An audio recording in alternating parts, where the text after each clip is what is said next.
What, you don't think that Waldo's a sex symbol, Heaton? Yeah, you would take your sweater, Justin, and put it on him, and we've got a real life. And we got a real ass Waldo. No, have you seen? There's an Etsy commercial with the Waldo, with a Waldo man. I love Waldo. Yeah, it's running during football. I don't watch commercials. You don't watch commercials. I actively tune them out. Or Joe and I will pause the game and then go do something else and come back so we can fast forward through them. Really? I go out of my way to not watch them. Why? Because fuck commercials. Who wants to watch them? Who wants to take the time to avoid them? Me. I apparently we're figuring that out. Where are you all So watching fair. commercials at all? Like, I only use streaming services at this point.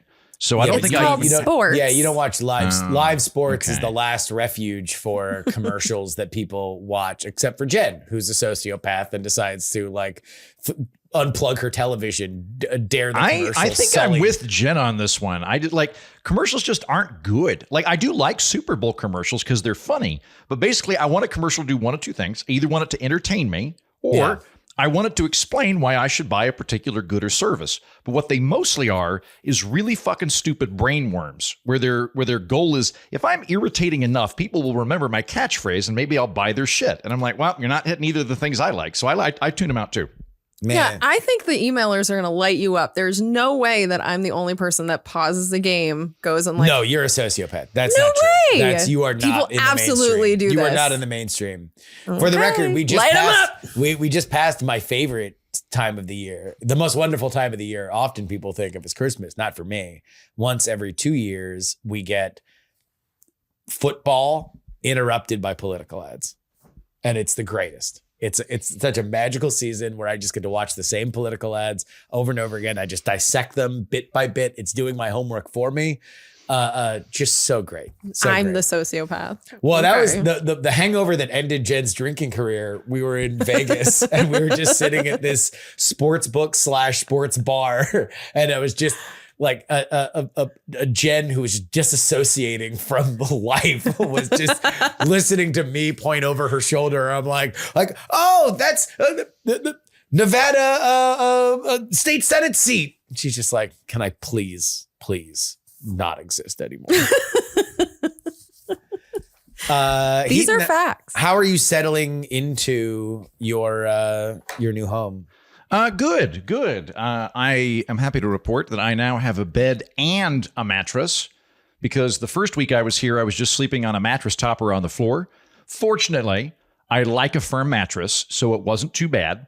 But now I am elevated and have a bed. That's nice. And I've set up my desk. I haven't set up my studio yet. It's still in flux, but I'm at least sitting where I will be in the studio. Yeah. So it's coming along. I got more to do, but it's coming along. It's starting to feel Your at home. hair looks well lit right now for those of you who are watching on YouTube. Thank you. I'm facing a westward window, which I think will be good, soft light. I think that'll be pretty good. And I'll eventually, I want to kit this thing up, make it a proper YouTube studio. But at the moment, I've got just nice natural lighting and healthy skin. Yeah. Did I tell you guys that I bought a bed in Hawaii? You bought a bed? Yeah. Did you Go leave on. it in Hawaii? No, it's going to be delivered. But there's this company called Caraloha, and they have these bamboo sheets that I'm absolutely obsessed with because my stepmom bought them. And I just sleep so good at her place. And so I just figured it was an online thing. And so we went to the new international marketplace, which they've completely ruined. They've turned it into a luxury mall, but they had a Caraloha store. And so I went in there and they had a sample bed in the back, and Joe and I went and laid on. We're like, this is really nice. And we got the bed for 40% off because it was a Black Friday thing. And so we're coming home from the islands with a brand new bed. Wait, when you say coming home from the islands, you mean that you checked it or that it's being shipped to you? They're shipping it to us. Okay. And they said this is actually pretty common, that people will come and if they're not looking forward to going home to their bed, which I'm not. We're still using a rental mattress, which we ended up having to buy because the rental place went out of business. So I have this shitty mattress. And so I was just like, I don't want to go home to this mattress. And we saw this nice mattress. So we ended up spending a stupid amount of money in the mall in Mattresses are Hawaii. a good buy. That was Yeah. my mom told me Yeah. when I was growing up that if you're it's good to be frugal about a lot of things in life, except for your mattress and your car. Yeah.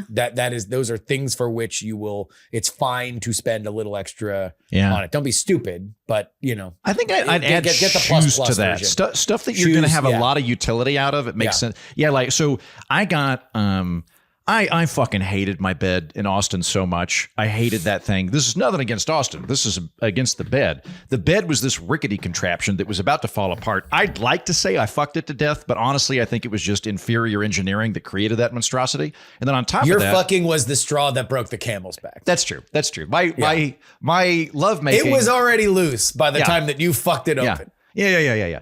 And then the bed, like I don't know what it was made out of, but when I went to Edinburgh a couple years ago, I let my friend Robert stay at my place for the 3 months that I was there. He's a man of rotund girth, and so there was just a permanent Robert shaped ditch in my bed. Like I would like lay backwards on my bed and then just roll to the center like a bowling ball, and just I left it for the next guy, but I was like, feel free to fucking shoot it. Just take it in the back alley and put it out of its misery. So I got a Casper mattress, and I quite like it so far.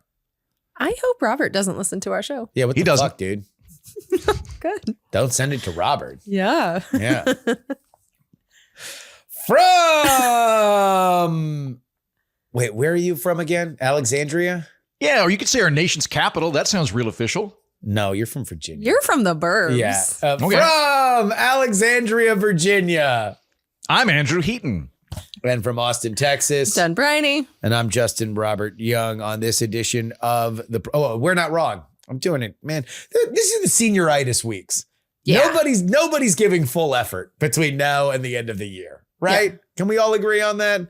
This is we're just kind of humping along. Yeah, Justin, when I sat down on this couch, wanted to talk about future things we have planned for you guys. And I was like, you know what? This is a January conversation. Yeah, whatever. We're just not doing it. Anyway, that's me lashing out because I fucked the intro. We're not wrong. Fine.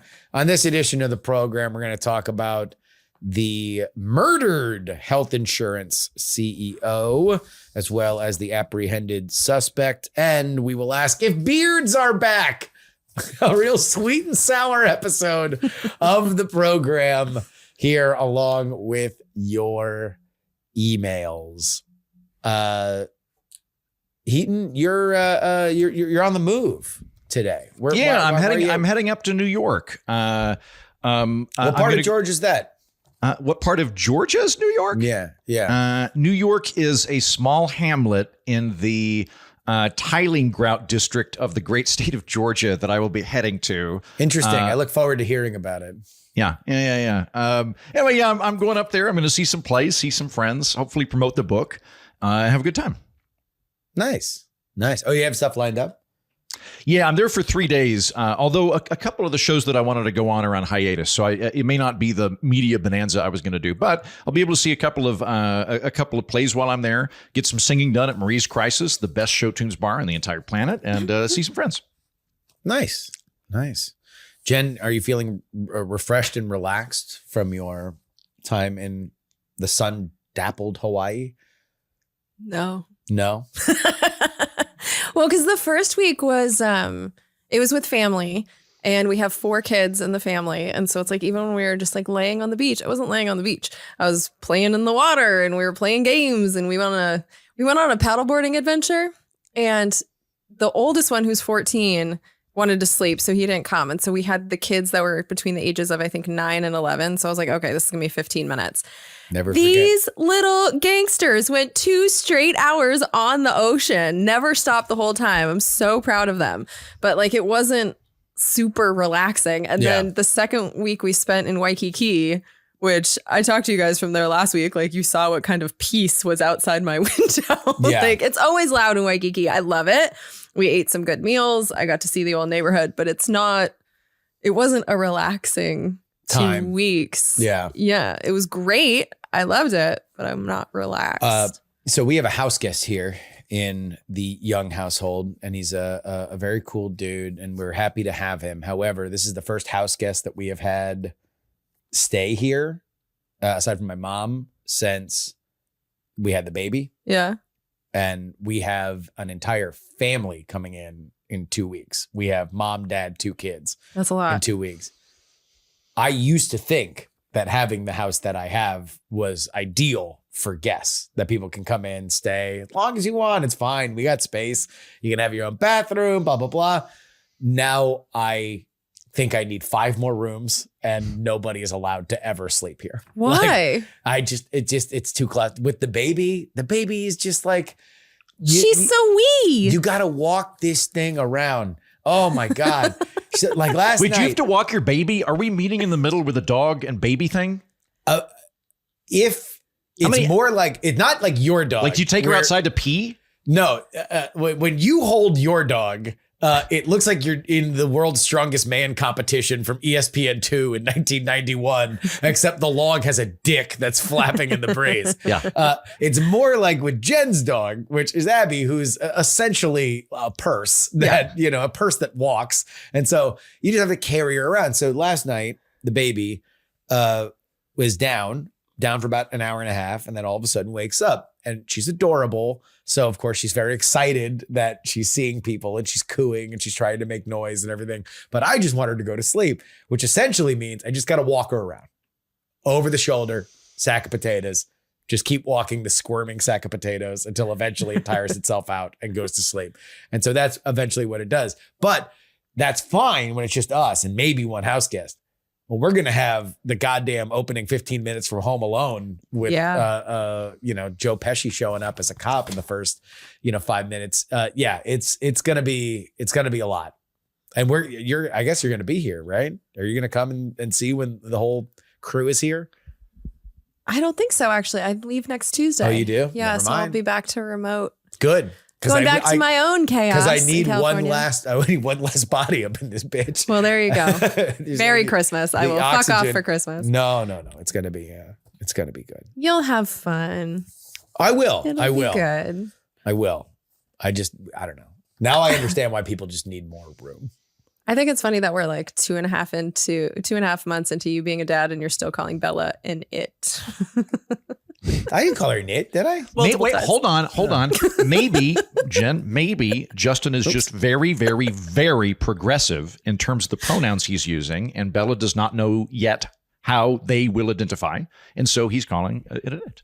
Yeah. I mean, it makes more She's sense than like using plural pronouns and for a singular human. I mean, an alien you find out about in the final 15 pages. I like it. On December 4th, United Healthcare CEO Brian Thompson was fatally shot outside of the New York Hilton Hotel in Manhattan. The assailant, wearing a mask using a suppressed 9mm pistol, fired multiple shots at Thompson's back before fleeing the scene on an e-bike. Following a 6-day manhunt, authorities arrested 26-year-old Luigi Mangione in Altoona, Pennsylvania. Mangione, an Ivy League graduate from Maryland, was apprehended at a McDonald's after being recognized from security photos. It was apparently his jacket and backpack that identified him. At the time, and his gorgeous face. Keep it in your pants. At the time of the arrest, he was in possession of a passport, $10,000 in cash, and a 3D printed pistol with a silencer, as well as multiple fake IDs, one of which he provided to the cops. Investigations revealed that Mangione harbored grievances against the healthcare industry, according to a manifesto that was found on him. The handwritten document found in his possession expressed ill will toward corporate America, particularly healthcare companies. Additionally, bullets at the crime scene were inscribed with the words "deny, depose, and defend." Mangione has been charged with murder and multiple firearm offenses. Authorities are coordinating his extradition to New York to face charges related to Thompson's death. The investigation is ongoing as officials seek to understand the full extent of Mangione's motives and any potential connections to the broader issues with the healthcare industry. Jen, I knew you were going to me did first. Brian Thompson deserve to die? The CEO of United Healthcare.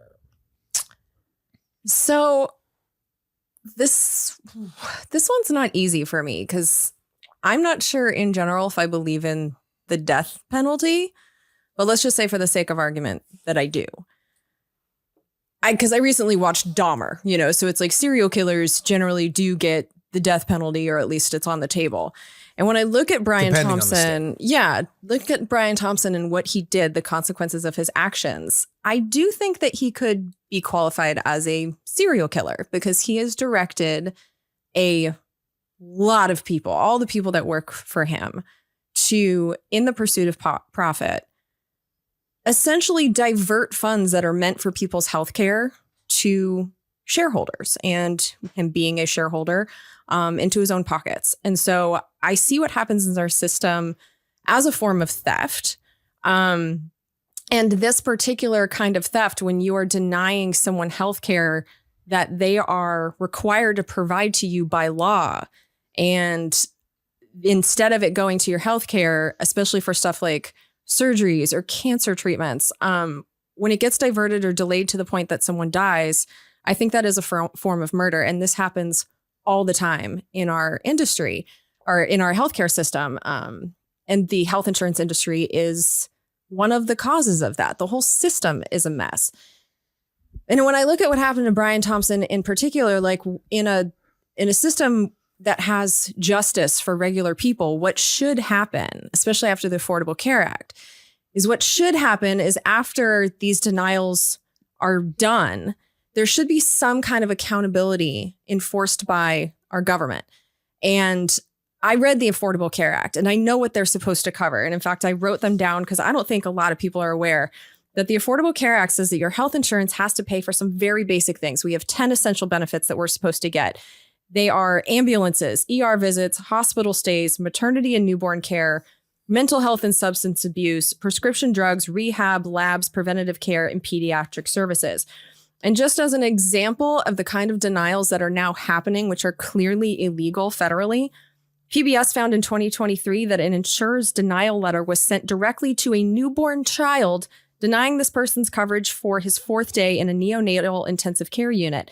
The letter said, quote, "You are drinking from a bottle and you are breathing on your own," unquote. And that was the reason for the denial. This is clearly illegal. But what has been happening is that on the federal level, the Kaiser Family Foundation did a 2021 study, and their conclusion was that plans reporting high claim denial rates do not appear to face any consequences federally. And even on the state enforcement level, ProPublica looked at every state insurance agency and found 45 total enforcement actions from 2018 to 2023. That is 9 per year for the entire country. So the feds are not doing anything about this. And so when I look at what just happened with a CEO of one of the companies that is, in my opinion, committing mass murder due to the theft of the money that is supposed to go to healthcare and instead being pocketed, I think we're seeing vigilante justice because our federal government isn't doing the enforcement. So people are taking it in their own hands. So you think that justifies no, vigilante shooting him in the back to death? No, that's not what I'm saying. I'm not a fan of vigilante justice, but I understand it. And I also understand the collective shrug that is going on with people, because right now, if you get your claims denied, and like I am personally affected by this, I have been personally affected by this. My oldest friend, we were 16 years old.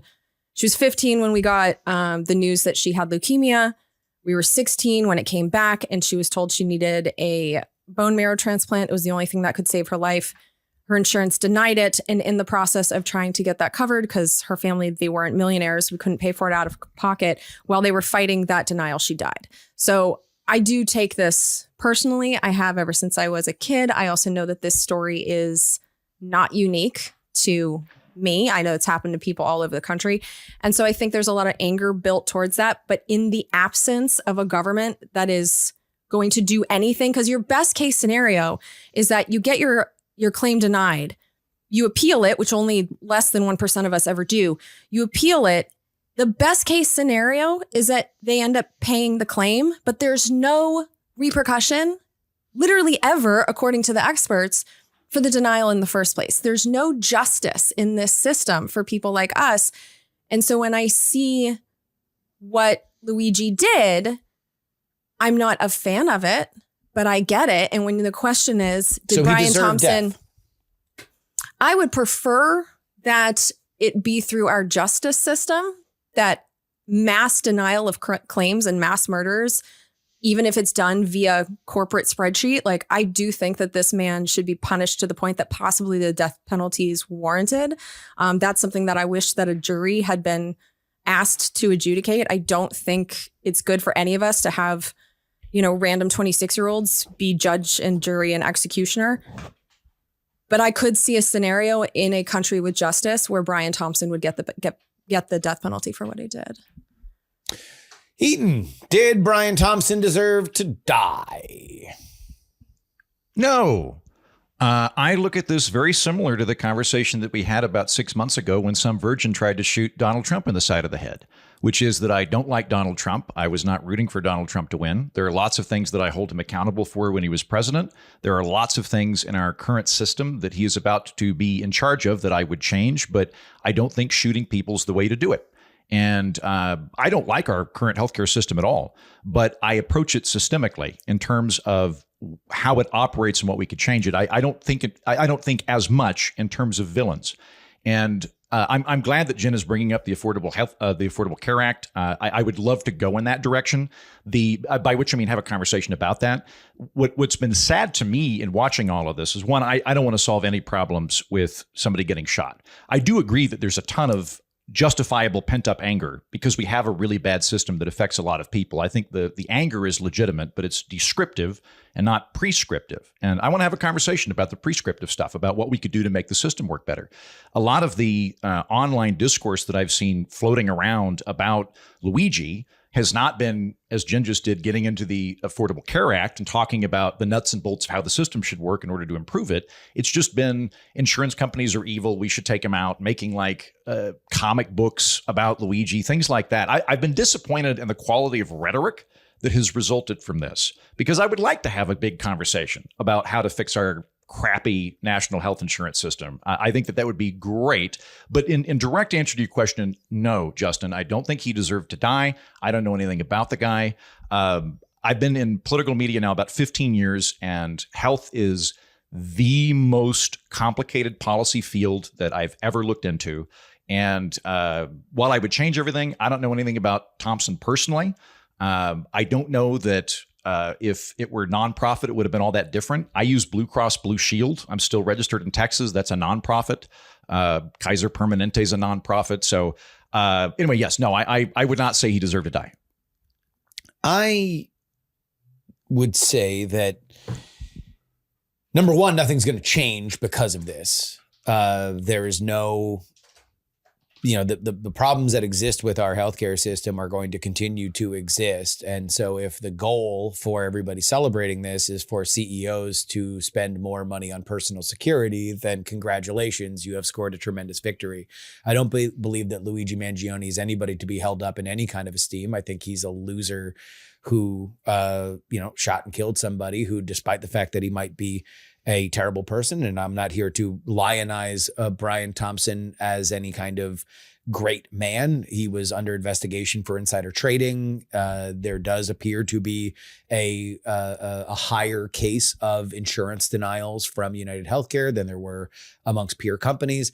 I do not blame him for operating in a system for which was enshrined as an oligopoly by Obama with the Affordable Care Act. Obamacare did not, like Hillary Care before it, try to go after or tame the insurance companies. Instead, for the sake of, you can make the arguments for whatever trade-offs that they got that have been slowly eroded, as Jen pointed out, they essentially made these insurance companies untouchable without them giving back the things that I think would have actually reformed the system, up to and including them competing across state lines, which would actually unlock the fact that we do have the possibility in this country to have extraordinarily low healthcare costs if we were to take out some of the middlemen and reduce some of the elements of regulation that artificially prop up prices in this country. None of that is solved by Waluigi falling off a surfboard and becoming evil and shooting this man in the back. And like the memes on, look, we have certainly understood exactly how horny people are for murderers. That is something that was very much here. To read his dipshit manifesto, it appears that he has put the Kaczynski in Kmart in terms of him being a techno-anarchist who believed that he was the only person that could actually make a difference in life. I don't find that to be admirable. I find that to be self-destructive and corrosive. And nor do I think that it gets the legitimate problems that Jen has pointed out, I don't think it gets us anywhere closer to dealing with it. I don't think it gets us anywhere closer to solving it. I think if anything, we have now just added another corrosive element into a terrible toxic stew. I disagree with that. I'm uncomfortable with this, but the fact that we're even talking about this, the fact that we have now had about a week of people posting their experiences with United Healthcare, we're talking about denials. It's back in the conversation in a way that it wasn't just a few weeks ago when we had a national election in which this was not a topic. We have one party, the Republicans, that I have witnessed try to give more freedom to the health insurance industry to do whatever the hell they want, as if they don't have enough. And then we have the Democrats that created the Affordable Care Act and keep telling us that we're going to protect the Affordable Care Act as if that is protecting us at all. So when you look at our political, solutions or our hopes, there are no hopes right now.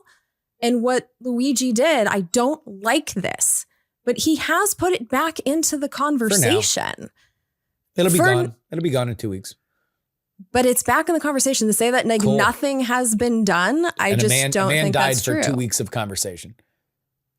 Well, it's a conversation that needs to be had in this country. I agree. I think there's ways to do it other than human sacrifice. Yeah, okay, hold on. For the people that have been trying for years and years and years to do something about this and failing by asking nicely, like exactly at what point does violence have to be in the conversation? Like, I'm not comfortable with anything that I'm saying, here. but like, oh, I think we are here. There are millions of people dying and there's no one doing anything about it from the federal level to the state level. There's no one doing anything. Hold on, let me finish. I understand that what I'm saying is uncomfortable, but there's no one doing anything from the federal level, the state level. There's no candidates promising to do anything and people are dying every single day because of this problem. So at what point do we stop asking nicely? Okay, I've got a couple of things.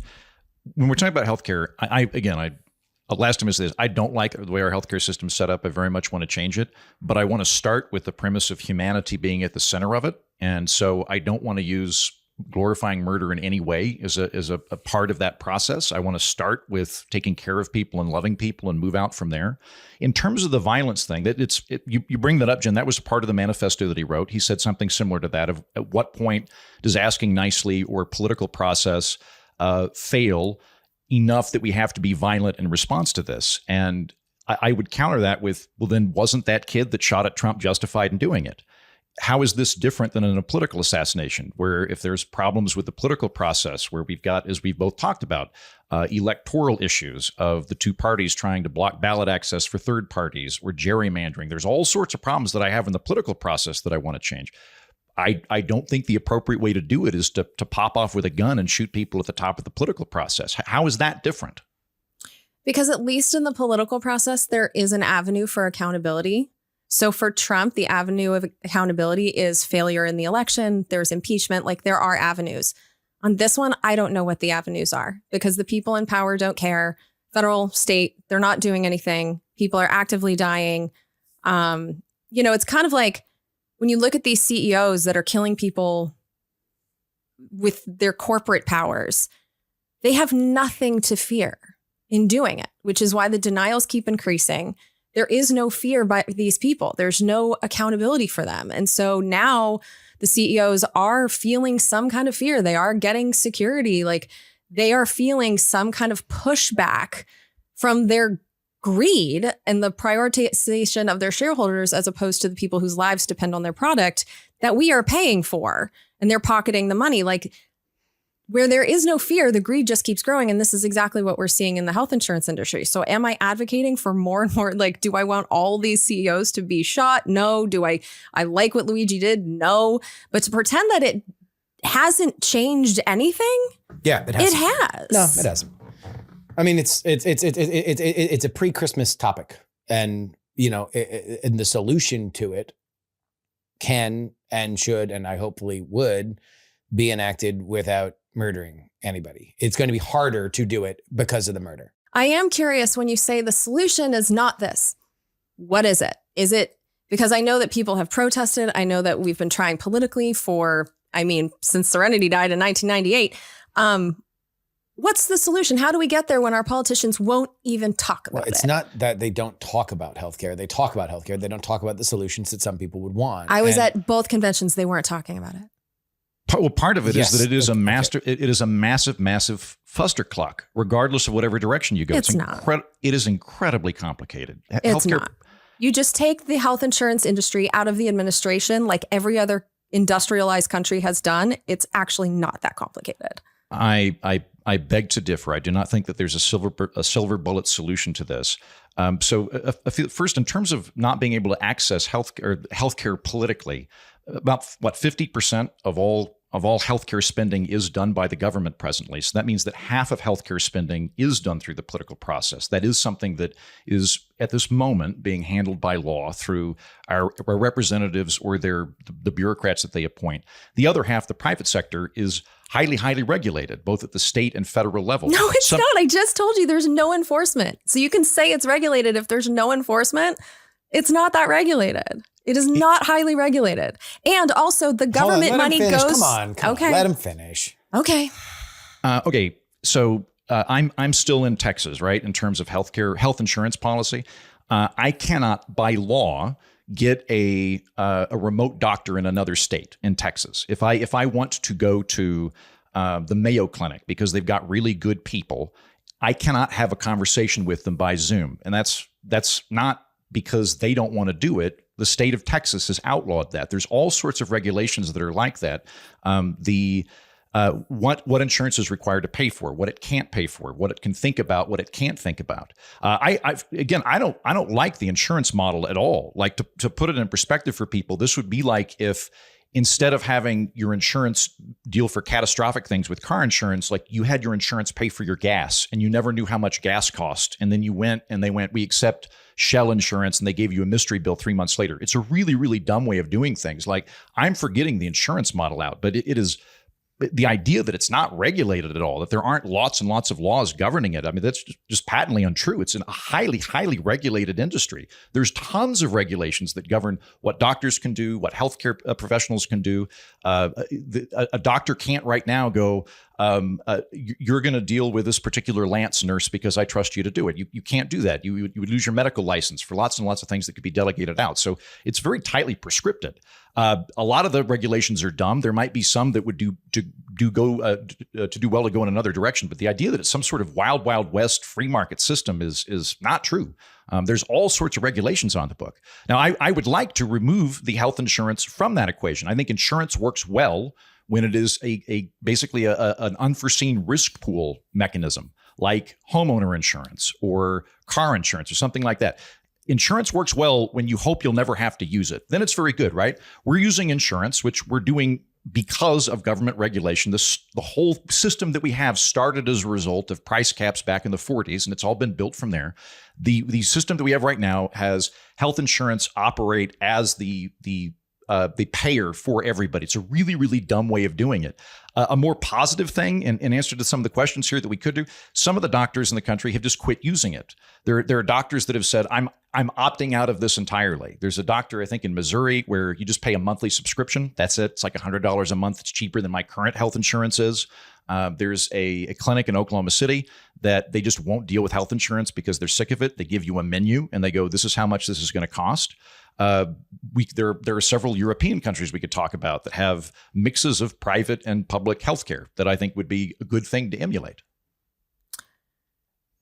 So, two things. One, you can have as many regulations on the books as you want. If they are not enforced, they don't matter. And when it comes to denials of claims, they do not matter in this country. And it has been proven by numerous studies, ProPublica, PBS, Kaiser Family Foundation. This has been going back decades.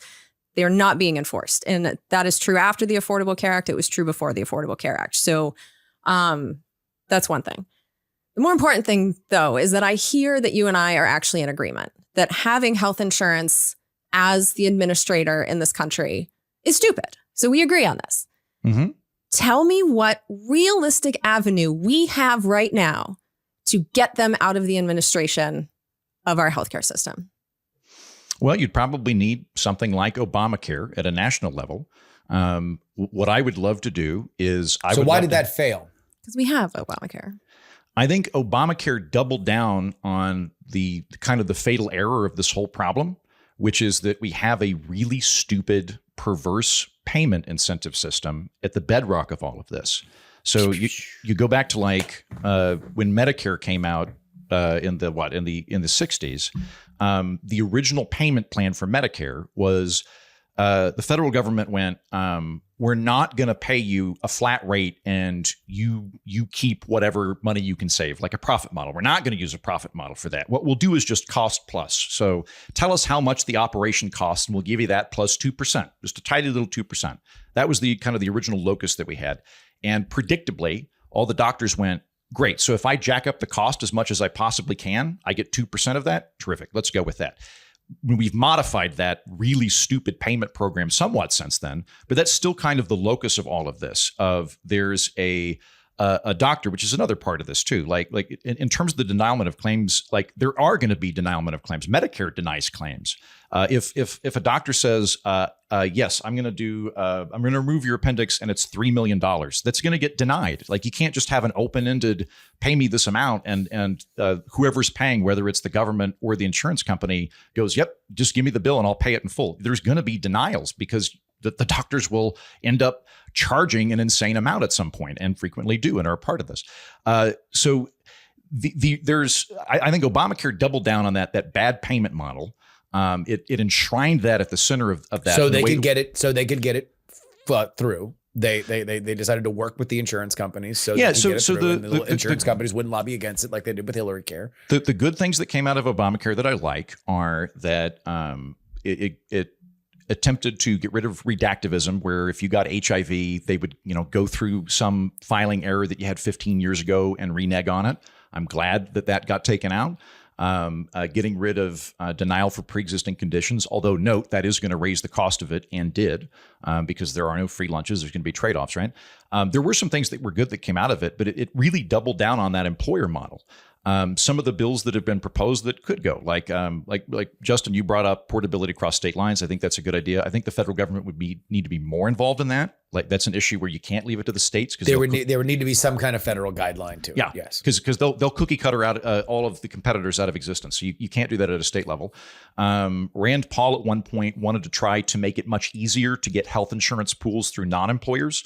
So he wanted to kind of streamline a process where I'm a comedian. I can just team up with a bunch of comedians and we'll get a health insurance pool and we'll do that ourselves rather than through an employer. Or like maybe the Baptist church would like to have its own health insurance pool. There are ways around that that we could do. It could be a big thing like Obamacare. It could be piecemeal. My ideal, what I would like to do is I'd like to have two verticals that we have in this country. The amount of money that we spend, I'm sure everybody knows this, that the amount of money the United States spends on healthcare is more than all other industrialized countries. It's more expensive in the United States. The amount of money the government currently spends is more than the amount of money other countries' government spends per person on healthcare. So it's on every level. This is a really done payment system, including the things that are currently controlled by the government.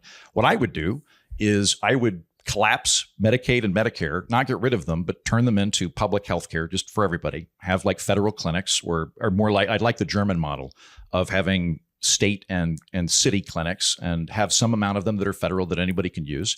Note that if you use them, you are going to be subject to the competency of the government and your mileage may vary in terms of how competent you think that administration will be. Note that you will also have wait times, like in all the countries that have single payer public health care, you're probably going to wait much longer. And then what I would want to do is really free the fuck up out of the private side and have that be a separate vertical where everybody has access to these public clinics. Nobody's left out in the cold. Nobody's worried about going bankrupt or being turned away, but you can go to the private side if you want to do it. And this is something that happens in Europe as well, like Germany, Portugal, the United Kingdom. They have good public health care, but they have a private option. I think the United States would probably be inverted from that, where most people would still want to go through the private way, but I'd want there to be a public way. What I want to do is get out of this model where we have private providers trying to charge highest prices they can and public payment through Medicare and Medicaid that does a really bad job of it. I think that's been a really bad thing. I want to free up the private sector, have portability across state lines. There's lots of things we could talk about that I think would be really, really good at lowering costs and untying the hands of doctors and health insurance companies. free them up to compete, lower prices, and innovate, and then have a public model available for people. Somebody gets left out. I will say, Jen, part of the reason for the deadlock that you have seen to the point where we would look to justify horrific things like vigilantism is twofold. One, I will agree with you in a way that I generally don't when it comes to lobbying, that health insurance lobbying is especially pernicious because unlike stuff like Planned Parenthood or the NRA, where oftentimes people from across the aisle will say, well, these campaigns are funded by X, Y, or Z. Usually you're finding politicians that are into that kind of stuff and you are just putting them in positions to succeed as opposed to changing somebody's mind. I do believe when it comes to health insurance that you have a lot of people that don't really care one way or another and are doing the bidding of corporate lobbyists by way of that money. But that's only half of it. The other half of it, nobody really likes to talk about because it's awkward. And that is 80% of America likes their health insurance. And that the idea of disrupting it is something Where that do you is, get that stat? that's, I'll find the survey for you. But when you ask people about, do you like your health insurance? Not whether or not you think that there's a problem, not whether or not blah, blah, blah. 80% of America says they do. And that was part of the static that Obamacare got when it first went in. That was the reason why you had all the, if you like your doctor, you can keep it statistics. People in general like their thing. Now, is it the bigotry of soft expectations that we've all just gotten used to this? We've gotten used to paying X amount of money. Would they like a better system? I agree. I do believe that they would. But part of the political calculus for why you don't see runaway momentum for reforms is because of that, because people have gotten used to the system and by and large, they like their experience, even if they disagree with the system as a whole. Well, I think there's a difference between liking your doctor and liking your insurance. And I think we have to understand how that question is posed before we look at a stat like that, because people might say they like their insurance because they like their doctor. And they think that because their doctor has the relationship with their insurance, if their insurance would change, they'd have to change their doctor. And so even in this conversation we've had, we've kind of conflated the two. Do you like your doctor or your insurance? Most people have no way to gauge if they like their insurance until they have to use it. What I do know is that out of a country with approximately 330 million people, 100 million of us has medical debt. I don't think that these people are happy. And I think that there are quite a few people that are desperate for a change in this system. What I heard, big picture out of Andrew, let's say that he has the perfect prescription for what comes next. Fine. The point is that he said that it needs to be Congress. It needs to be a bill that changes this. Where politically, right now, can someone who is desperate, who is drowning in medical debt, who is dying because of a denial of claim, who can they look to and say, this is where I have hope in this system right now for something changing? I don't quite understand the question. Yeah, I don't follow how the murder would solve that though. Like it's possible that we're just fucked. I'm That's asking a question about you are desperate, you are dying, you're in debt, and you look at what's happening right here in the United States, and you go, okay, should I look to the Republicans who have been trying to give more freedom to the insurance industry since the Affordable Care Act was passed, who said that even though the Affordable Care Act left insurance as our administrators, that having 10 essential health benefits was a bridge too far. We must repeal, we must replace. This is what the first Trump administration, politically, this was their main thing. Luckily, they failed because of John McCain. But the Republicans want to make the situation better for insurance companies, therefore worse for us. So that's not a place I look to for hope. Then I look at the Democrats who did the Affordable Care Act, who keep defending the Affordable Care Act. The Affordable Care Act clearly isn't working. And now they're completely silent about the topic. Only Bernie Sanders is talking about Medicare for all at this point. No one is talking about a public option. Politically, I look at this situation that I find desperately scary to the point that I'm seriously considering, how do I find a way to get out of this system? Stay an American citizen, but find somewhere else where I could have access to their system, because this one is so goddamn dangerous. It's already killed one of my friends. So I'm looking at this system as being that dangerous, and doing this for a living, paying attention to Congress as close as I have, I see no avenue through Congress to get a new law, to get a new system. And so is murder the solution? Of course not. But I also don't know what the solution is. I don't know what to tell people. And I don't know how to get these CEOs to be afraid of our wrath, because they're not afraid politically. They're not afraid of the Justice Department. They're not afraid of the states. They're not afraid of fucking anything. And so they keep denying our claims and collecting more money. Where is the avenue that isn't murder right now to get change? Like, seriously, tell me what it is. Well, like, tell me. I mean, you don't have to tell me, Jen, that I think the political process doesn't tend to work very well, and making super important things subject to the political process may not be a good idea. I don't disagree with that at all. And I don't have a lot of faith in politicians, which is why I don't tend to want them to be actively involved in my life. I don't think the murder option is good either. So it looks to me like there are two bad options, but the political option is still the best one. My advice would be, in general, I would advise people to plug out as well as they could. I like the doctors and the healthcare provider side of this that are trying to sidestep the insurer model. I've had people on my program before on the consumer end. Concierge health insurance. If you want to just, anybody who's listening to this right now that is frustrated with insurance, just Google concierge health. And there is a pretty robust world right now of people that have opted out of insurance. And there are a lot of providers that have subscription models in the way that he was talking. You have to have money to make that work, though. There's also, I've had people on my program before. There was a guy, Ethan, that came on my program. He was actually at one of our live show in Milwaukee. But he works at a hospital. He's an employee at a hospital. His daughter has a specific condition that the hospital wouldn't cover. He ended up joining, I think it was Liberty Health Shares or something like that. But basically, it's a group of people that just pay each other's medical bills out of pocket, and it ends up being like a fifth of the cost because the doctors are so thrilled to not have to fuck with health insurance that they give them an incredible discount. It sounds like they are forming their own community and paying with taxes.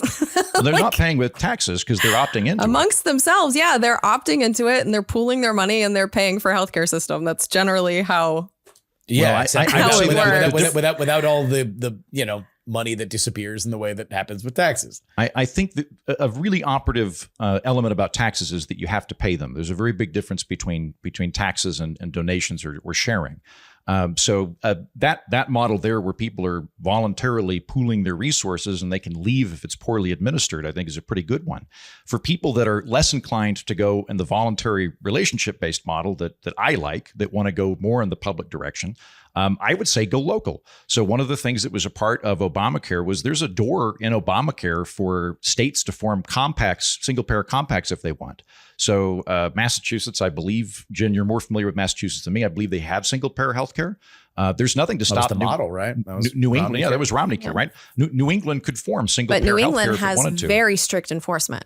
Very strict. My bills were always accurate in New England in a way that they aren't in other parts of the country. So it depends on what state you're on, but also might be the answer is to have them do more on a state by state basis. I would love it. Like one of the other things I would like to do. But 65% of us get our insurance through large employers.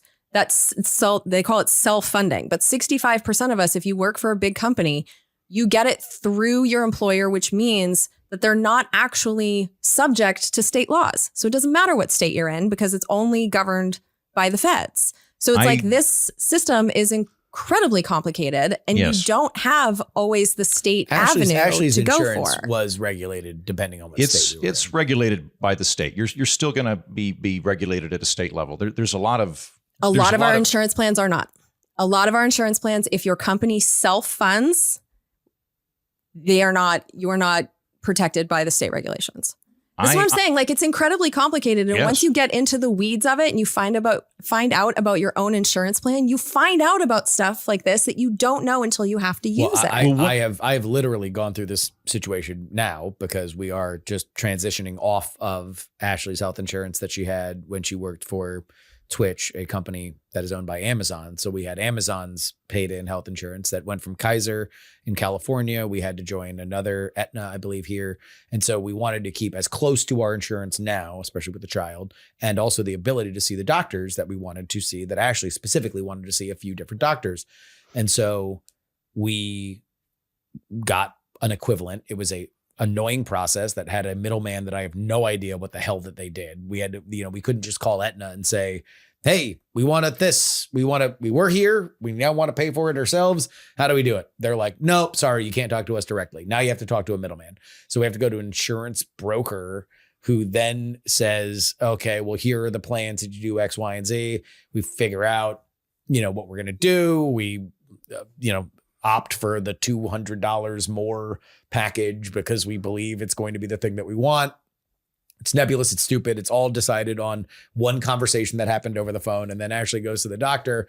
And part of the things that we wanted was the ability. Oh, no. She went to her doctor and then only found out once she was there that when we switch over at the end of the year, she will not be able to go to that doctor because they only accept Aetna that's paid for by companies, not Aetna that is paid for by ourselves. One thing that would really help with all of this, because this all goes back to the fucking original sin of American healthcare in the 1940s. We had a price cap.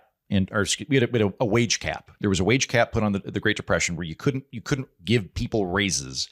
FDR thought if you had excess money, you should just hire more people. Companies wanted to be able to incentivize people to come work for them. So they went, look, we can't give you a raise, but what we can do is start paying for things that we haven't previously covered. Like, how about health insurance? We'll cover your health insurance. Then that became the thing everybody did, and we've doubled down on that. And the reason that doesn't go away is because there's a tax incentive for it. So right now, if I were working for a company and I went, hey, I'd rather you just give me the money and let me figure it out, they could do that, but it would be subject to tax for them and me. So why would either one of us do that? Presently, if I get it through my company, that is going to be a tax deductible for them, and that's passed on to me. So at the moment, you could do this stuff, but there's never going to be a financial reason. So one very good policy prescription that we could do is say that you are allowed to deduct your health insurance from your taxes if you want to opt out of employer insurance. Alternately, what I would do is just say, we're agnostic towards whether your employer is providing your insurance or not in terms of taxes. Like, we're just going to treat everybody the same way. It's either tax exempt or tax deductible, or it's not. But that's for everybody. That would break that bond that has everybody in that 65% category you're discussing, Jen, of getting their insurance for their employer and being afraid to leave their employer for that reason. Fine. I know that we like to have these conversations about what could be done. And I think that the policy conversations are fun and they're interesting. All of these good ideas that you have no political path right now. And so whether we condone it or not, people are feeling desperate because all of these ideas that you have are not being discussed anywhere in the elections that we're having. They're not being discussed in Congress. I can guarantee you that. There seems like there's a lot of hopelessness in this country with people who are stuck in this insurance model. So it's like, if you're rich, yeah, go ahead and get concierge medicine. If you're rich, yeah, I can pay more out of pocket. I personally am going through Ways to Well now because I wanted to know what was in my blood test. So I am going out of pocket to things because I want better health care than what my insurance is covering. So it's like, I'm wealthy enough to do that. 100 million of us are in medical debt. They don't have the time, the patience, or the ability to wait for these policies to be enacted by people who are clearly telling us that they're not interested in doing it. And so what some people are doing right now, and we're not happy with it, but some people are turning to violence. Luigi is turning to violence. Yeah. And I think I think one of the things that is really, so if you're rich, you can have a vanity assassination. I'm not happy with Luigi. Okay. I don't want to live in a society where people are so desperate that we are now turning to assassinations. But that is where we are. We're also at the point now where people are so desperate that they see this kid as a hero. And that should tell us something as a society about how sick we are, that people are seeing Luigi as a hero. And that people are saying that, like, well, maybe this is what needs to be done in order for these CEOs to feel any fear. Because they don't feel fear in any other way. What is the action step? Let Justin talk, please. But yeah. So, number one, I think that the change happens in the way that any and all political change happens. And you're right. Right now, there is not a particular avenue for the reforms for which you want to see. These things change. They change politically. They change when politicians see the ability for them to further their own career based on the coalescing around a reform, a program, a thing, an idea. This rises and falls constantly. And the reason why I think that this is corrosive and this is actively getting us further away from a solution than it is getting us closer to a solution, and we do fundamentally disagree on this, is that right now we are splitting we all agree that there should be reform. And if we were just to sit here and talk about reforms, we would have a reform and maybe we'd be closer to an idea of saying, hey, here's a bumper sticker that we can put on and you should chant for this, that this is a thing. And we should be pushing for politicians left, right, and center to be signing on to this because it's a meaningful reform that could actually help people today. Instead, we're split on whether or not murder is cool. And that is harmful to a coalition that can actually bring solutions. So I don't believe that this brings us any closer to progress. I think it takes us further away because now we are divided and any kind of reform that would come from this is going to be tarred by the idea of vigilantism. And vigilantism is not a path people want to walk down. I don't care how many Reddit LARPers are flicking their bean about Luigi Mangione. Vigilantism is the fastest way for billionaires to shoot poor people or entrenched power brokers to shoot poor people. This is just the facts of life from Samaria to modern day. Like that's exactly what happened. And I don't disagree with you. I don't disagree with that. So that's all I would say. All I would say is that there is something here that we need to focus on. Heaton. Okay. Jen, what is the actionable step? I'm going to put this on you. So everybody here agrees that there's problems in American healthcare. We all want to be in a system where nobody's afraid to get sick because they're going to get debt or they're going to get denied. Nobody here wants that. On my end, I'm researching lots of policy stuff and I'm looking at other countries to see what we could emulate. I am hearing from you and do not disagree with you that those will be difficult to enact. What do we do? What are you advocating for that we could do that is an actionable thing we could do? Well, it needs to be twofold. We need our federal government in particular to get health insurance out of our administration. They cannot be trusted with our administration. They have proven that over decades. That needs to be one thing. And the federal government, in the meantime, needs to be enforcing the laws that we do have.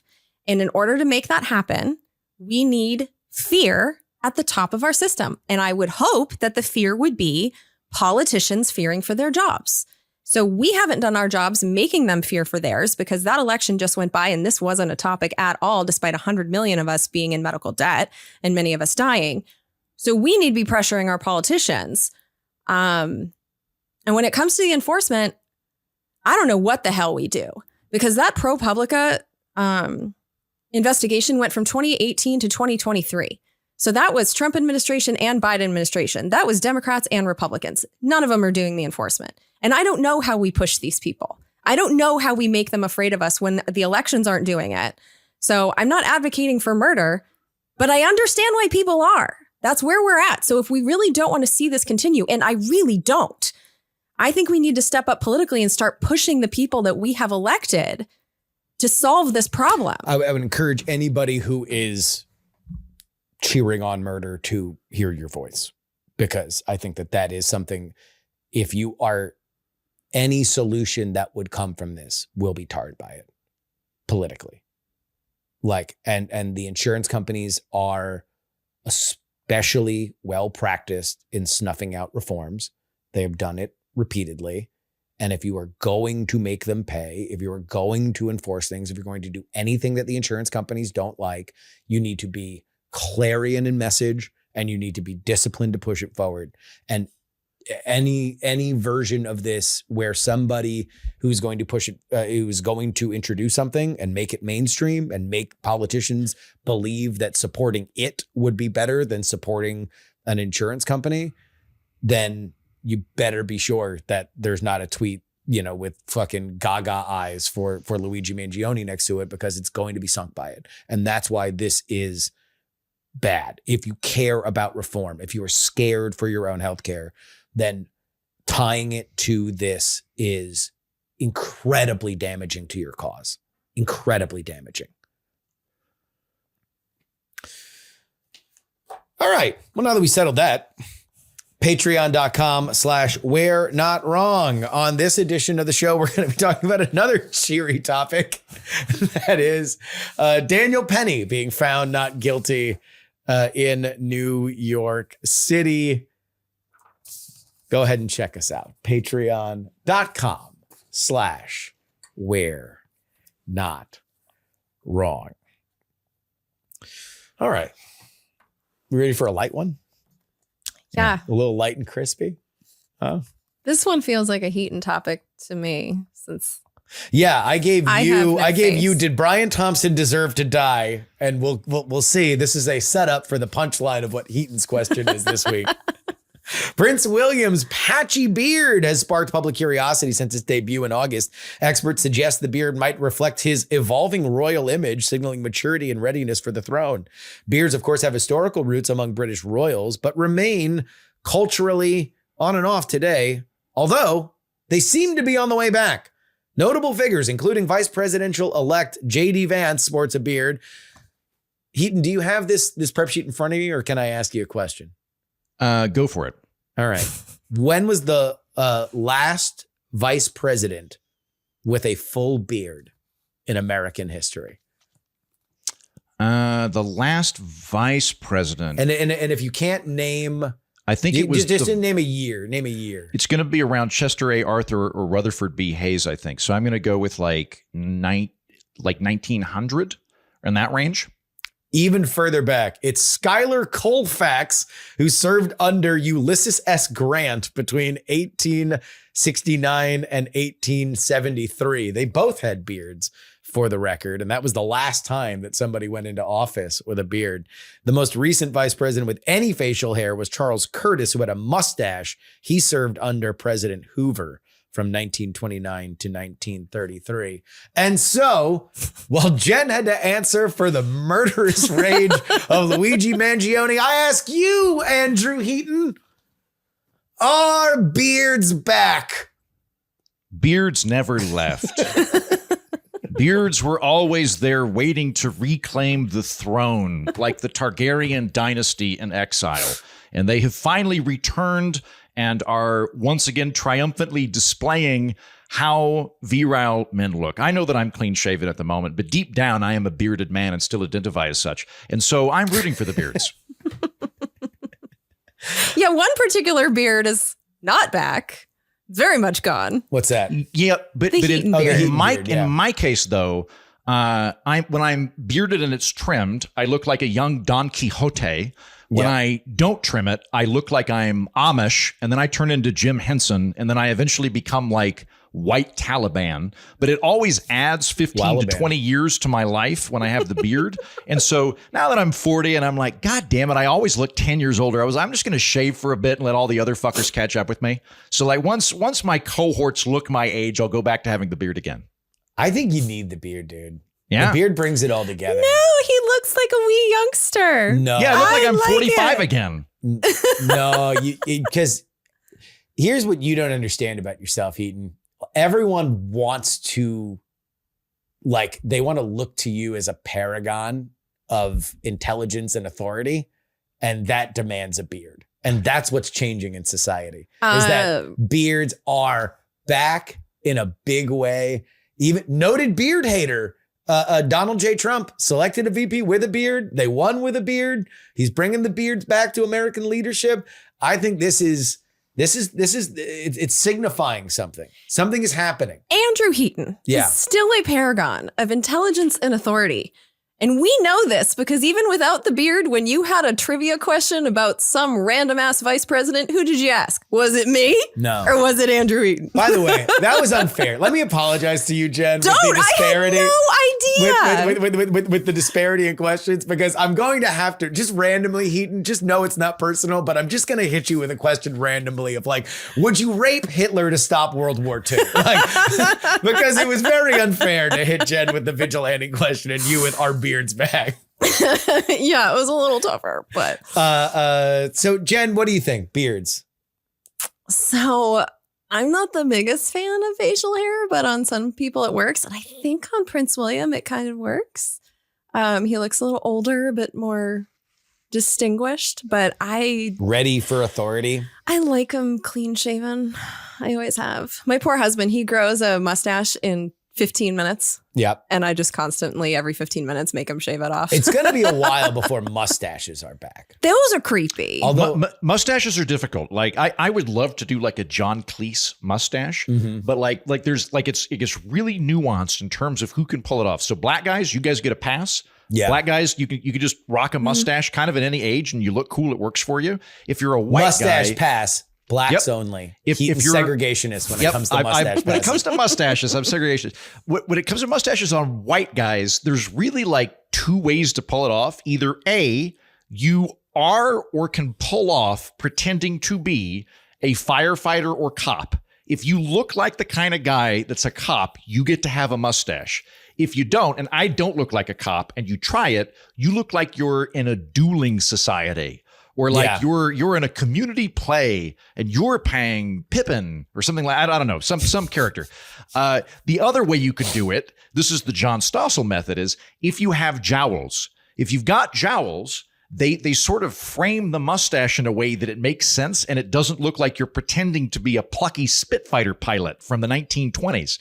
So jowls or cop are the two avenues for white guys. And so not everybody can pull it off. It's difficult to do. That's why like most guys don't attempt the mustache till they're in their 50s or 60s. And that's probably a good call. It's so funny you say that because one of my best friends grew a mustache and I just ripped him mercilessly. It looked ridiculous. But then he became a firefighter and I let it go. And it was fine. It was fine. I will say this for beards.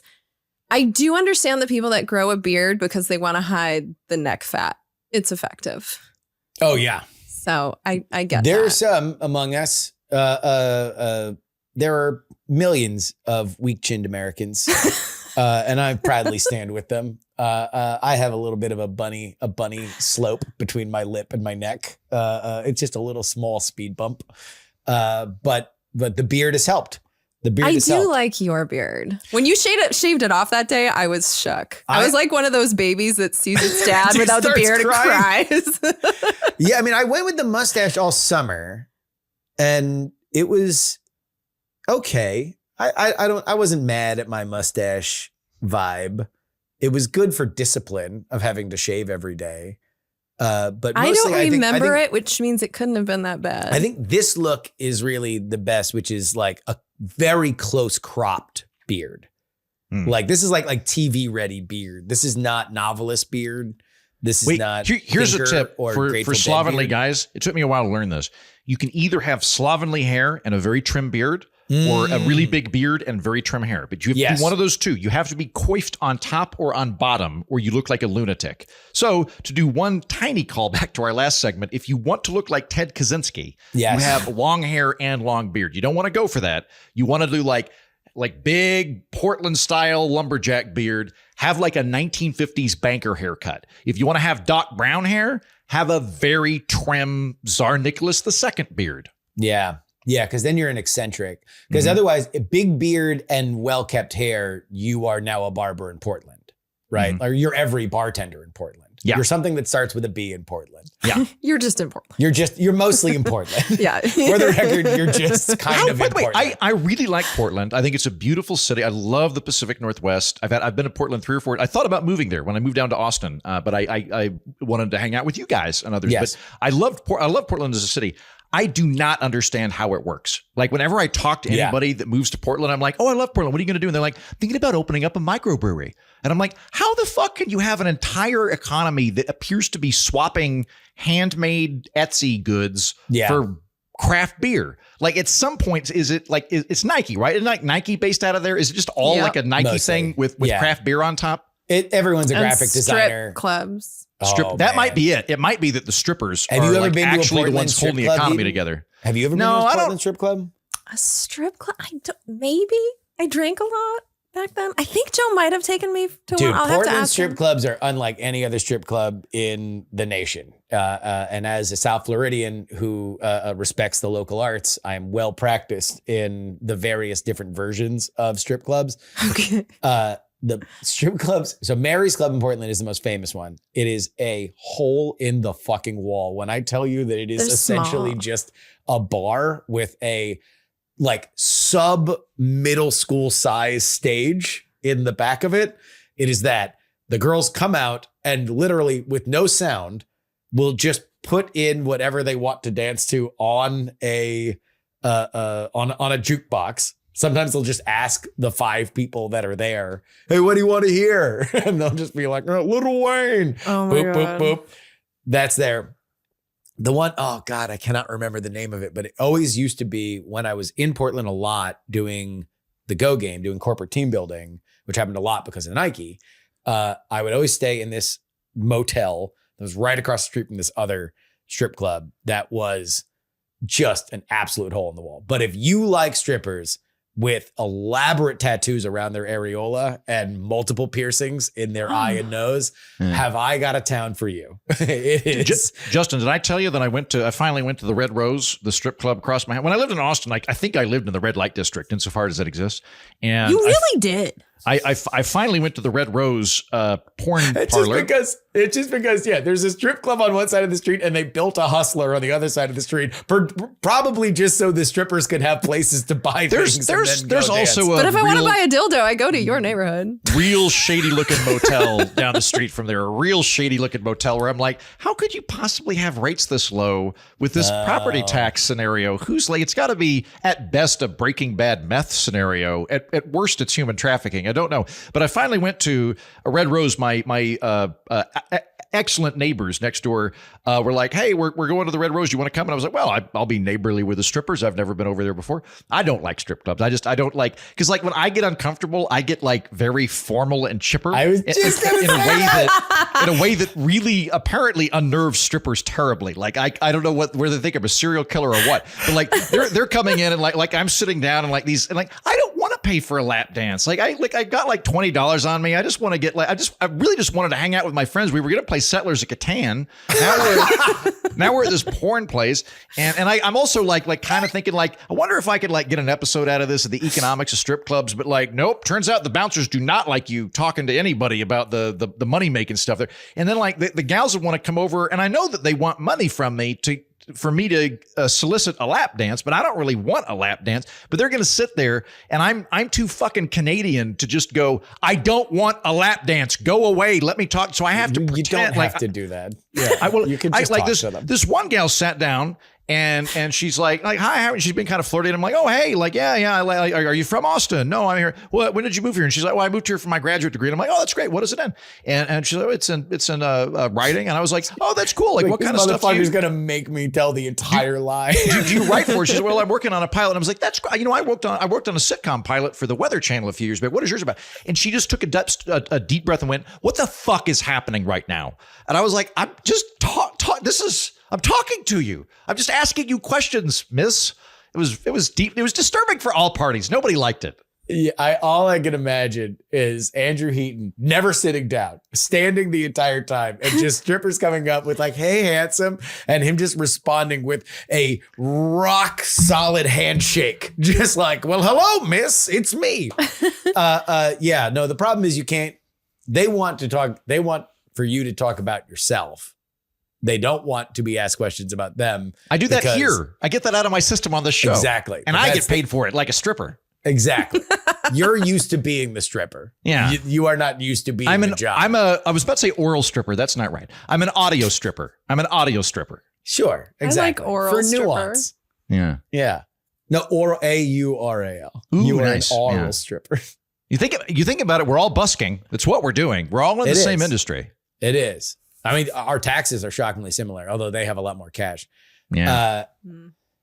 But yeah, no, that is, you are not built for that life, my friend. You are not. No. You are. You know what? I do see some utility to it. I don't like them, but like for the record, that's me being me. I encourage everybody else to have fun and enjoy life wherever that takes you, as long as everybody's consenting to it. So if you really like strip clubs or you want to work at a strip club, 100%. I lived across from one. I never had a problem with it. I could see it being a real good thing if you were really intimidated by beautiful women. Like I could see yourself kind of inoculating to that by hanging out at strip clubs and getting used to it and kind of gaining some confidence. So I could see that being like a good mechanism. So once you get the haircut I told you to get, then go to a strip club, then play Settlers of Catan with some hot toddy. All right, here's how I think it would put into perspective for you. Did you go to like Sleep No More or any of those? Like, you know what? I'm immersive going theaters? to the successor to that tonight, but I did go to Sleep No More. Yes. Okay, so yeah, so you're familiar with the concept of like Yeah. immersive theater, that there's a bunch of actors that are playing a part, and so you are in there and you are encouraged to kind of play your version of what is happening, but it's probably verboten to walk up to an actor and be like, "Hey, how do you classify your taxes?" Like and just have like conversations with them like they are regular people that you would meet. It's like that. Every strip club is essentially an immersive theater where the ladies are there to flatter you and act like you are. I like that. They're like an the main- actor that I've hired to pretend to be interested in me. That's cool. Exactly. Yes. In the same way that people at an immersive theater thing are not really a gangster or playing Macbeth or doing any of the things that they are doing. They're creating an experience, an ambiance for you to enjoy. One of my buddies, Jeff, had that same advice. A friend of mine from Edinburgh, he's from Australia, and he was spending a lot of he was back in Melbourne. And was doing a lot of going to strip clubs. And I was like, really? And he's like, well, you just have to understand that I can't do a good Australian accent. You just got to understand that it's all imaginary. Like, don't get sucked into it. He's like, you just have to remember they're going to flirt with you, but they don't really like you. It's fine. It's all part of the. And then like 3 weeks later, he's like, I've been talking to this one stripper a lot, and I do think she actually really likes me. And I was like, I don't think you should pursue this. And like, it turned out, I was right. He was initially right, and he eventually got sucked into the delusion. Yeah, that'll happen. I've done a few strippers. Their biggest whales, the people that come in over and over and over again, literally just want to talk. They're just dudes who just want to have conversations. And the ones that are smart and not just looking for cocaine will realize that and will just talk with lonely men usually and make a lot of money. Because the men are happy to have, it's kind of like that, like men will do anything but go to therapy. Men will pay strippers 4 times what they would pay a therapist literally just to talk to a 22-year-old who also doesn't have their fucking life together. You know what? I actually see a really good business model there, which is stripper therapist. Or actually, you know what? Stripper life coach, because then we wouldn't have to be accredited. So that, like, I think there could be a thing there. Stripper life coach. It exists right now. It exists mostly in cities like Miami and Dallas. What if I open up a strip club where all of the strippers are life coaches? I actually think this is a really good idea. We're getting closer to the platonic idea of the Portland strip club, for the record, because those are a lot of girls that, like, if you bring up David Foster Wallace, they will have opinions. Like, it is different than the more glitzy rap music video aesthetic of Miami or Atlanta. Anyway, I know a lot about strip clubs. Clearly. There we go. And beards are back. We're not wrong pod at gmail.com. Hey, I like Steve-O too. We're not wrong pod at gmail.com is where you like to write your favorite podcast. Hunter not out of the woods. So we got a bunch of Hunter Biden emails. With Hunter's pardon in place, there's nothing to stop a prosecutor from bringing Hunter before a grand jury to testify about past crimes involving others, including Joe Biden. Because he has the pardon, Hunter cannot evoke the Fifth Amendment since he has presidential immunity. If he lies, he can be prosecuted for perjury. If he tells the truth, Joe may be implicated and indicted for those crimes he played a part in. For those crimes past the statute of limitations, co-conspirators might be prosecuted for the ongoing conspiracy to keep the crimes involving him quiet. This is something we got a lot. We got many emails about the fact that this now opens up the lane for more congressional investigation into Burisma, because if Hunter Biden is called before Congress, he cannot invoke the Fifth Amendment. That'd be fun. Which would kind of, I want to make sure I understand this. So he can be hauled before Congress, and they can do an inquest, and he could be found guilty of perjury, anything that happens after. So he could be guilty of perjury. Yes. If he were to commit perjury. It's just that he couldn't be prosecuted or convicted for anything that takes place prior to that. Exactly. But he could be held in contempt of Congress if he refused to show up, and he could be held guilty of perjury for other things. Okay. And now we know that contains jail time because of Steve Bannon, because the Democrats put Steve Bannon in jail for being held in contempt of Congress. Well, I mean, if this is true, then first of all, I was all kinds of wrong on the last episode, but also like good. By the way, it's also the reason why I think all the Bidens are getting pardoned, up to and possibly Joe if he does a final 5-minute resignation and have Kamala pardon him. You think Wow, that's that in would the be amazing cards? because then Kamala would be president for 5 minutes. Like She would be the first woman president. We would have to refer to President Biden, or excuse me, President Trump as number 48. 48. 40, Oh, that would fuck up his merch. He would not like that. Oh no, that'd be great for him because then he would be able to just sell more merch. He's already sold the other stuff. Oh yeah, fuck up. I guess that's true. People that have Yeah. already purchased it would fuck up. For him, it would be awesome. That could. There was all sorts of thought that went into the Trump pardons back in the day. Like one of the schools of thought was because the vice president, this would probably be the way to do it if Joe was going to do it. The vice president becomes acting president if the president's incapacitated. So if the president went in for a colonoscopy and was sedated, then without actually relinquishing the office, the powers of the office would default to the vice president. So if Joe Biden schedules a colonoscopy for the morning of the inauguration, and she pardons him before noon while he's passed out with a tube up his butt, then that could work and she wouldn't become president. I think that the only way she would do this is if she gets to be president and gets her face in the books. Like, why else would she have the political nightmare that would come out of her doing this? Just have her do it at 3:00 when she's already loaded up. You know what I would do if I were her? She's already had those 2 bottle lunches. This is what I would do if I were Kamala Harris. If this was presented to me, I'd go, absolutely. Okay, I accept your resignation. I am now president. You were officially pardoned. Doug, come here. I resign as president. Yeah. Oh, I guess. Hold on. It would default then. You can't pick your successor. Who would we would go from her to the Speaker of the House? I think the Speaker, Mike Johnson. Yeah. Speaker Mike Johnson. I would So do it then just to Trump fuck would be everything up. 49. I would make Mike Johnson president for like 30 minutes. I'd make him president for like 30 minutes. And then he'd have to step down as speaker probably. Actually, wait. I wonder whether or not they would be able, because the Speaker of the House doesn't have to be a member of Congress. No, he doesn't. No. I wonder if they would try to install Trump as speaker, so Trump would be named, although it wouldn't matter if it happened in bang bang succession. Anyway, I don't know whether or not he's going to resign and he's going to get pardoned himself. I do believe that part of the reason why the Hunter stuff happened early is because the James Biden pardon is coming late, and he didn't want both of them to happen at the exact same time. So he got the gross one out of the way first, seeds the pathway, and he's going to do the other one on the other side of it because Bidens stick together. That's why. He had it coming, writes. Back when I first became aware of the whole Hunter Biden case, my thoughts were that he'd suffered a major traumatic brain injury as a small child, which truthfully did and does make somebody more susceptible to addiction. I continue to think that Trump had not been on the warpath, nothing much would have come of what Hunter did. But having heard more about him, his dad and his insanity of this blanket pardon, the more I think that he deserved everything he got. His dad is incredibly self-serving with this pardon. Yeah. Yep. I've actually become more angry about it. You were pretty fucking angry to begin with. Yeah. Back in 2020, I was rooting for Biden over Trump for a variety of reasons, but two of those reasons that I've come to think that I got wrong were, one, I thought that Biden was a much better person than I think he's turned out to be.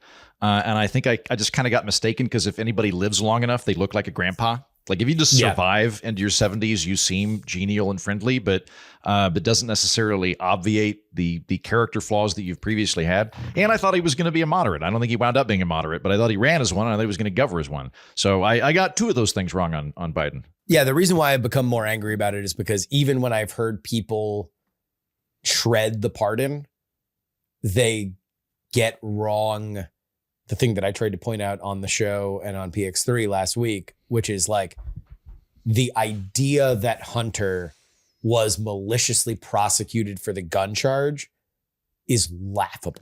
It is not, it should not be taken seriously whatsoever, considering he had a sweetheart plea deal that would have gotten him off for both charges, negotiated with the Department of Justice, that only failed because he wanted it to include more than that. He wanted it to include other immunities that fell apart at the 11th hour. And the only reason why he was convicted on the gun charge was because the dipshit wrote a book detailing the exact timeline and admitting to when he was an addict. In his defense, he probably didn't write it. He probably hired a ghostwriter and spoke to the ghostwriter on the phone drunk who wrote it for him. So yes, but he still took the advance. So it's like the idea of like, oh man, they went out of his way to persecute him because of his name. No, he had a sweetheart hard deal that he fucked up and that he wrote a book that convicted him of this charge, which is very rarely prosecuted. I'm sympathetic to that. But also, the people that are charged for it don't usually write books incriminating themselves, which Hunter Biden did. So at least not before the case is settled. Like OJ, if I did it. Yeah. Wait until you're done with the thing. Hey, maybe can I add a legal peril on this before I publish the book? No. I want to do it before I settle my legal cases, because and that's before we get into the whole IRS whistleblowers that said the Department of Justice was interfering on his behalf to slow walk his IRS investigation. So the statute of limitations on some of his financial crimes would run out. All I'm saying is that, like, we spend a lot of time talking about the erosion of norms of Donald Trump, and I'm here for any and all persecution on that with him. Yeah. But fucking stow it if you're not looking at what we saw happen with the Bidens. One of the videos we were working on last week on reason that I don't think will air for various reasons, but we had me and my collaborator Austin, and we're talking, and at first I have a picture of Joe Biden, and I'm like, Joe Biden is not going to pardon his son because no man is above the rule of law, which has been weaponized by his opponents, which is why he needs to pardon his son. And then it goes over to Austin, and it's a picture of Bill Clinton, and he's like, the things he did in the Oval Office were vile and he is unfit for the office. And then it flips over to Trump and he's like, which are nothing to do with the outcome of the presidency. And so, like, we just have these run-on sentences where we completely reverse position. And then the final one is just Epstein. And we pause for a minute and then go, well, a lot of people were taken in by Epstein, not just those girls. You think about it, anyway. There's lots and lots of hypocrisy there. Yeah. Finally, Angry writes, I just finished listening to today's episode and I can't help but feel angry. In 2020, we were told the 51 intelligence people called the Biden laptop story a Russian hoax, and anyone who was skeptical of the COVID vaccines were dangerous, selfish, and were okay with grandma dying. Once again, we are looking back on things that changed the course of history and realized they were a lie. While this has been a part of U.S. history for a long time, I feel like it's a definite element of the last 10 years. The Trump-Russia collusion, the Biden-Sharp as attack, the fake hate crimes of Jussie Smollett and Yasmin Saweed, the Charleston misquote. I have a gay friend who just got jiffy popped because they are convinced that after Trump is inaugurated, I have no idea. Oh, okay. It's a lot of fun. I've been jiffy popped a couple of times back when I was hanging out at strip clubs. Because they were convinced that after Trump is inaugurated, gay marriage is over, even though I pointed out that Trump is supported by Peter Thiel, the first openly gay man to spoke at the RNC, and that Richard Grenell was the first gay person named to a cabinet position, or the appointment of Besant. My question to you guys is this. How are so many people in power incompetent, or is the corruption so bad they knowingly mislead us, or does it confirm that there is Trump derangement syndrome and people refuse to give him any credit and that they will just oppose anything he says and whoever is associated with him? I'm at a point where I have zero faith in the news government apparatus and just roll my eyes at every headline I see about racism or fascism or whatever buzzword has been around lately. I don't think you need to try to figure out which one of those is the sole answer. Oh. I think it's entirely possible that there are some extremely opportunistic, cynical people who are also incompetent and have Trump derangement syndrome. I think that you're going to have a difficult time separating those three flavors from the mix. I'm at the point now where out of the three flavors, if I have to rank them, like they're all in the box, we've got a Neapolitan situation, but I think that it is skewed more towards corruption at this point. I'm losing more and more faith in these people every day, and I didn't have a lot to begin with, but I think corruption is out of control. Yeah, I think it's corruption on a scale that is kind of pathetic in that there's a lot of just absolute, it doesn't matter what I said before, I'm going to say a new thing and I'm going to justify it going forward. But it's not for like the billions of dollars that I think people believe that corruption happens for in this, at least from the politician level. It's literally just to keep their job and to keep the thousands coming in and the ability for them to be special, the ability for them to be somebody. On PX3 on Friday, I'll get my plug out of the way early. I'll have Chris Cillizza, who used to be on CNN, and he was shockingly candid in this interview where he talks about how now that he's on Substack, he had to come to grips with how much he was emotionally dependent on people knowing he was from CNN.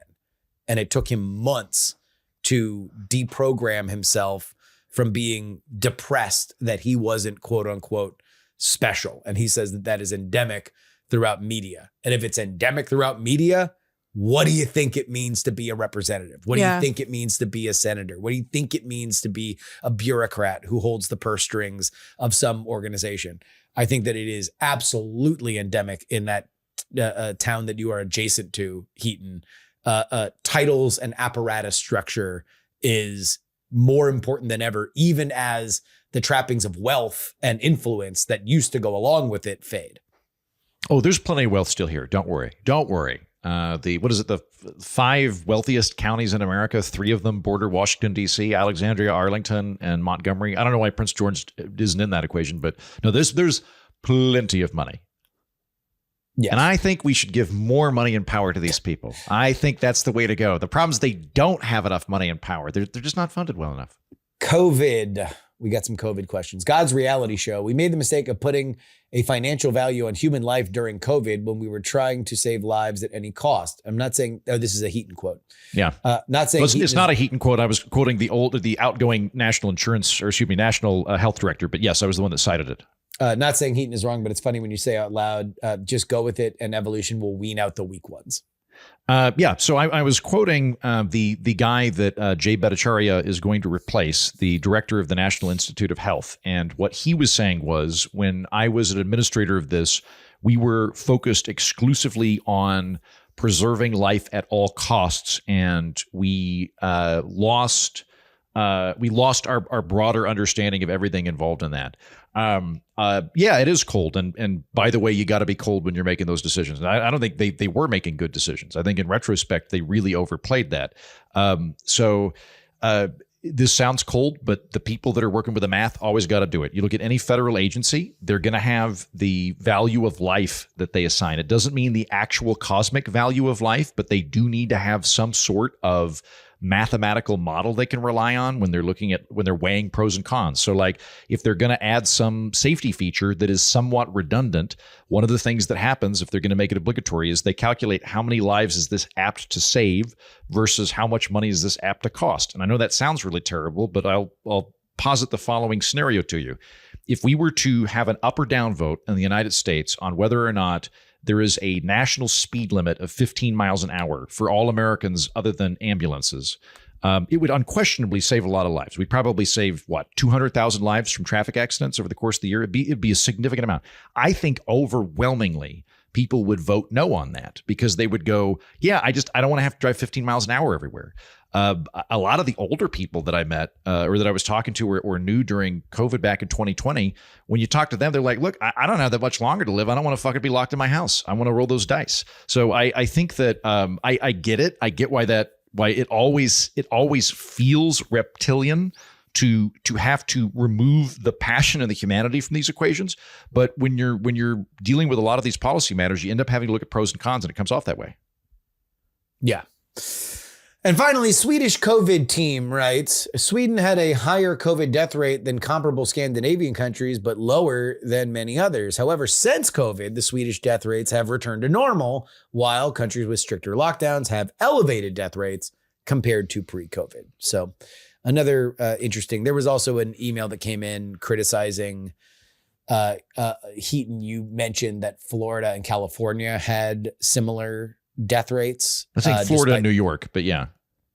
Oh, well, you might have said California. Somebody came in. Maybe I misspoke. Super hot on that. But there was a study saying adjusting for age, they did. It's just the difference in Florida is that if there is even a well-intentioned something slipping through the cracks, people be older in Florida. How about Florida and Australia? I think this is another one too, where at some point you got to make a judgment call. So Australia, their strategy was we're going to do a lockdown nationally and locally. Like we're not going to let people in or out of the country, and we're going to clamp down in terms of where you can go outside for a prolonged period of time.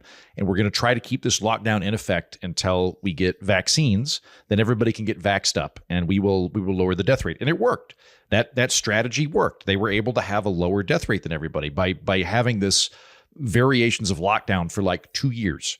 I don't think I would have wanted that. I don't think it was worth it to me. When you get into this cold looking at the numbers mindset, which is what you got to do when you're making these hard decisions. One of the metrics that people in government use is just calculating how much life will this save on average. And it's 2 weeks of life. Like if you average everybody in the country and figure out how much it's going to do about 2 weeks, and like a lot of people were like, yeah, like I don't know that it's worth 2 years for this. And so at some point you're going to have that metric. Or like the flu, we could have lockdowns every year during flu season, and I think most people wouldn't want to do it, but it would save lives. And at some point, we have to make a judgment call between the totality and fullness of life versus the safety of draconian measures. Anything, Jen? I guess I just remember the beginning of the pandemic when there were bodies piling up in refrigerated trucks. We seem to like forget that part. So I don't know. I'm kind of tired of talking about COVID, honestly. I don't think you're in the minority. I think you are in the majority with that. Yeah. I think people did the best they can with information that was all over the place. There was a lot of uncertainty. There was certainly some lying. I don't know that we're ever going to figure it out. I'm COVID Have you exhausted. seen the new congressional report on it? No, like I said, I'm tired of it. Okay. So no. Yeah, it's a big old honker. I haven't gotten into it yet. All right. That'll wrap it up for us here. We're not wrongpod@gmail.com if you want to write into the show. Heaton, what do you got on the ORF? I am talking to a lady about what it's like to adapt to life after prison. I met her back when we were in Chicago for the Democratic National Convention and was intrigued. I'm big on criminal justice reform. There's a lot of stuff that I would change about how we administer criminal justice in this country. And I tend to focus on my program a lot on jurisprudence, but I wanted to take a episode to talk about like, what is it like being in prison and what is it like leaving prison? Like, how difficult is it to get a job? How difficult is it to get a home? Do they train you? Like, do you take classes prepping you? Are you like, do they let you know what to expect? Like, what actually happens? So I talked to somebody about that and things that we could do to lower the recidivism rate for people that are in that situation. That's great. Jen. So my last episode was about the safety of our food, and most people liked it. Some people are big mad that I have any hope at all for the Trump administration. So I've got some unhinged responses, but most people liked it. But then I went on vacation to Hawaii, and while I was in Hawaii, the administrator of the FDA testified, and there was some clips in there, and I'm like, shit, I really wanted to put these in the episode. And so I listened to that hearing and then another one with FDA officials. And so it's kind of like a part 2 to the episode I just did. Yeah, but it's like, I don't want to wait on this because we have a new administration going in, but there's information here that I feel like I'm going to act on. Like okay, spoiler alert. Have you heard of kratom? Yeah. What the hell is kratom? How do you not know about kratom and you listen to Joe Rogan? I know. Well, I don't listen that often, so there's that. But like, what is it? It was, remember bath salts back in the day? Yeah. So that was essentially a way to legally get high that people were like freaking out about. And it was popular with low income Americans because it was a legal way that you could sell at a gas station to get high. So kratom is that, but more for the psychedelic realm. Like it's in that salvia, like bath salt, like technically legal, basically pre like THCA or anything like that, where it actually is fucking like weed's just legal to sell in gas stations now. Like it was that in a psychedelic range. Okay. Yeah. Interesting. Yeah. Cause they like brought this stuff up, and it was funny because when I Googled it, I saw a bunch of articles being like, it can be good for you and you can get it at this gas station and da da da da da. And then there was a whole investigation being like, it's killing people. So they were discussing that in the hearing. And I feel like I wanted that in the episode. So I was like, okay, fuck it. I'll just There's make a little quick shop right around the corner from where Heaton used to live that has kratom on the side of the building. Okay. Yeah. So yeah, apparently this is a whole thing that I'm just not aware of. And there was a few moments like that. So I'm making this follow-up episode real quick before we do one last aliens to end the year. All right. Good. All right. And I mentioned Crystal is on PX3. And if you want to know about Syria, the fall of Syria, and all of the gangs that are making up of that rebellion, I have Ryan Macbeth on the show for Wednesday, as well as my hunt for Hunter to Butts the fictional man that was pardoned by Woodrow Wilson, including, according to Anna Navarro of The View. Hey, it was his brother-in-law, wasn't it? Yeah, well, he doesn't exist, and she blamed ChatGPT, but according to my exclusive investigation, she might be lying. And myself and Andrew Main, go on the hunt for Hunter DeButts. Find out if we find him.